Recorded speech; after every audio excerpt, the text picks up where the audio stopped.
Well, hello everyone. As Dr. Kim mentioned, my name is Jordan. And right now I want everyone to picture a goal that you had.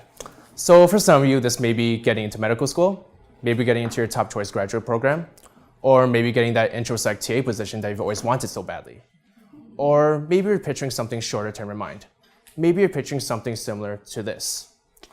Now personally, I don't know about you, but I can't go a day without coffee. I can't function without it, and I'll go to places like Starbucks, Tim Hortons, or maybe Williams just to get my daily fix. And what all of these places have in common is that they each endorse a loyalty program. That is, you purchase a drink, and over time, once you've accumulated a certain number of purchases, you earn a free drink, and you feel pretty accomplished. However, why is our motivation to attain such a goal so strong? Why do we rush towards this goal, even when there's no set deadline? And today, I'd like to speak about the psychology underlying human rewards and our motivation to attain certain goals. So why do we sign up for loyalty programs? And why do we stay in them? Why do we keep supporting them? Are companies merely trying to trick us in some way? Luckily, psychology can give us the answers.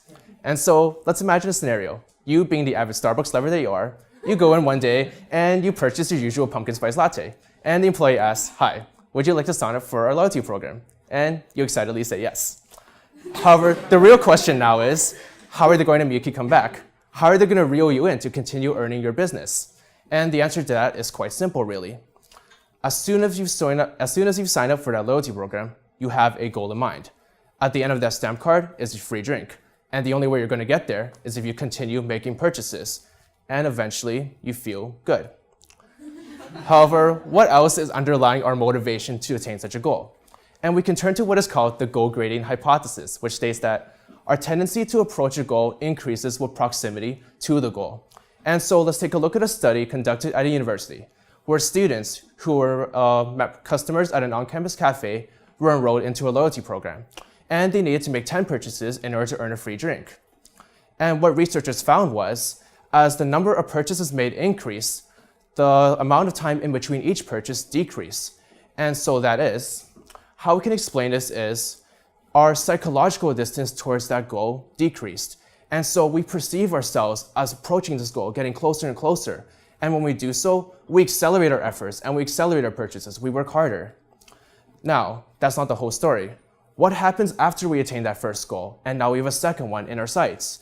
Do we continue accelerating at that fast pace? And the answer is we don't. We experience what is known as a post-reward resetting. That is, we slow down. And so once we're on track to that second goal, we start at the top. And as we get closer and closer to this new goal, we re-accelerate our efforts in a similar fashion. And this becomes a continuous cycle. Now, what other tricks are companies using to attract our business? Companies utilize what is known as illusionary goal progress, wherein our original distance to the goal and our perception of how far we've already traveled both increase. And so let's imagine a scenario where now, instead of needing 10 stamps, you now require 12. But here's a twist. This time, you start off with 2 pre-existing bonus stamps. But how does this affect our behavior? So now we have this perceived head start. We believe that we are closer to this goal. And so, although the total original distance to this goal may remain the same, we actually accelerate a little bit faster, and we get there first. But this all begs the question, what do we get in return?